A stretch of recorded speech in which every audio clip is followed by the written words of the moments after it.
the lady here. I'm Julie Nashawaty, and I'm the founder and CEO of this company, Aste, that I have. It is a company that is helping reduce the risk in online dating. So let's go to the problem. Online dating sucks. If anyone out there is online dating, we know it's like a flaming dumpster fire at this part, and it's just not getting better. Ever since Tinder was introduced, swiping and gross things are just happening. So the number one complaint these days are just that not everyone is actually who they say they are. But what are the dating sites doing? Nothing.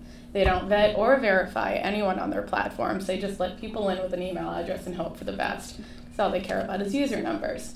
You go to any of the dating websites and they say, get to know the people before you meet them out. It's up to you to do your own research and due diligence, and we're not held responsible for any of this. But what if you don't know how to find your prospective date or don't have the time to?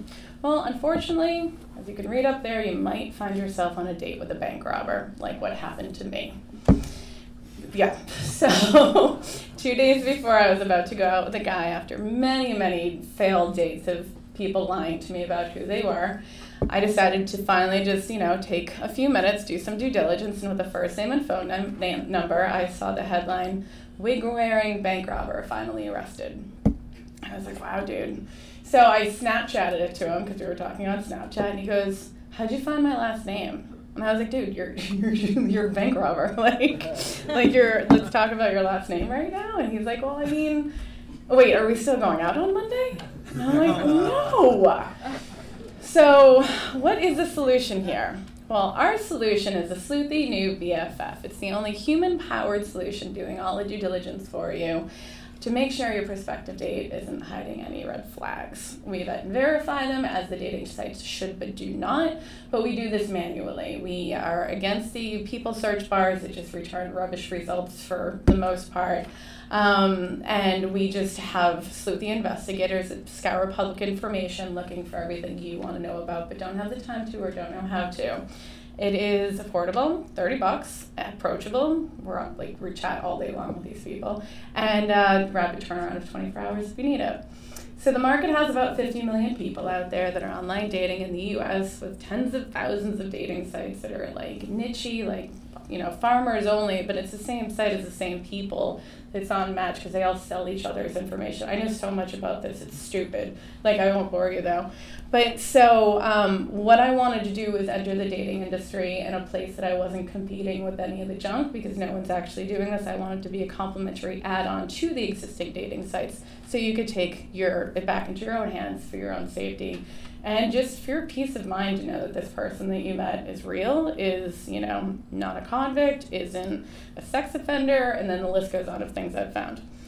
So the order overview, this is the demo part. It's really easy because it's a 4-step process. You go to the website, you put in first name, phone number, and city, state, and then after that you get this entire overview of all their contact information, work, education, social media, their interests, things that you should know, and notes and red flags of their digital identity.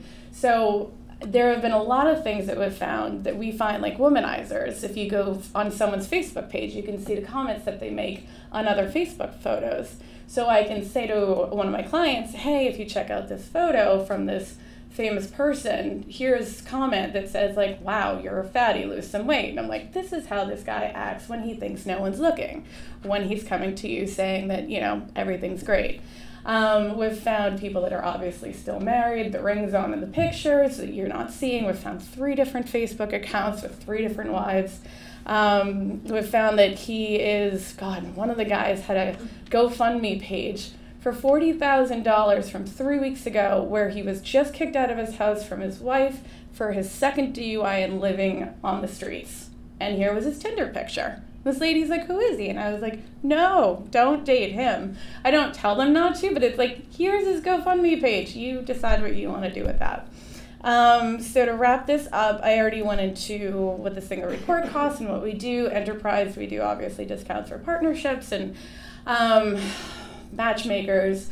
I already talked about the competitor analysis, which is just, again, the scammy people search bars that we benchmark ourselves after every single search to make sure that there's nothing we missed, and then we also laugh at how many things that those sites missed for unlimited researches that is just garbage. Press coverage. We have been a lot of places, as you can see up there, because it's very, am I good to keep going? Like another, okay. So because it's, you know, something that really needs drastic attention of how these people are getting financially scammed, the romance scams, you know, showing up on a date and having guys jump out of the woman's bathroom and like beating them up and then like sextortion and everything gross, and every 3 hours a crime is being reported to the police, and that's just what's reported just from dating on sites alone. That it's made it to a lot of different places in press. It even made it to Shark Tank. Yes, it did. But unfortunately, ABC didn't pick up their last 6 episodes, so I didn't air. But it was going to be good for people to know about it. It's a good experience. So other than that, you know, it's a couple years going.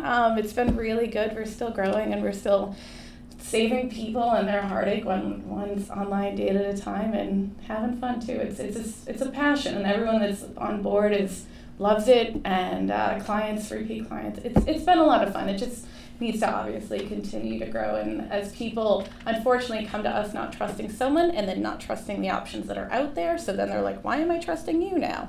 So there is that whole obstacle, but regardless, that's what we do, and that's me. Hey, questions? Yes. How do you get the phone number for somebody? I know like a lot of times with online dating, like you're talking within that app, or maybe you're on Snapchat or another app where like the phone number's not that cool. The reason that he's asking about a phone number, and the reason that we really want the phone number is so you're not like creepily stalking people. So you're not like, oh, I found out her name was James Smith and she's my barista. It's so you actually had that point of contact where you could go to the next steps to actually protect yourself instead of being a creeper about it. So it is needed to go to the rest of it. Yes, Joe. Are the platforms like only smartphone compatible, or can you use it with a desktop? Definitely with the desktop computer, it's actually better, I find, just it's a little bit more flowy. But a lot of people have also asked whether or not I'm going to have an app, and I'm like, oh, it's a 4-step process. It's not really worth an app yet, but we'll see where that goes. Yes? Can I use this for something other than dating? You can. There are some things that, like, if you did to see whether or not someone could live in your building, that's illegal. So, like, you don't tell me what you use them for. We're thinking more for hiring. Yeah, so that's the other thing. You're not supposed to not hire. There's some legality around that. If anyone wants to talk to Privy, that there have been a lot of things that, like, this is super good for, you know, care.com for nannies. Though they have background checks, what are they saying on Twitter? And what are they showing on Instagram? So when you hiring gets into another thing, which is why in the very beginning I kind of wanted to capture the dating market, just because A, there's no legal issues, and B, yeah, I just don't really have to talk to Privy yet. So I'm still going to do the online dating for it. But absolutely, there's so much room for different verticals. Yes? How come you haven't incorporated anything systematically? Like, isn't there some things that you can do with searching that doesn't require a human? Yeah, I mean, but that's also what's out there right now is the APIs that are what's out there, and I haven't actually like really looked at their data center. I worked at a machine learning company before this, and I realized the amount of human insight that you needed on top of these APIs was almost not even using the APIs. I mean, because you really had to sit down, train everything. So the algorithms that are out there aren't consistently working right now, so I don't really want to go up against that. I think that our value prop is we're people that care and actually like won't cut corners and won't miss things because of computer error. Human error, yes, but at least it's not computer error. Yes? Two-part question. Number one, how long does it take for each individual inquiry? About an hour. About an hour. If you're doing this human to human, Yes. how do you scale?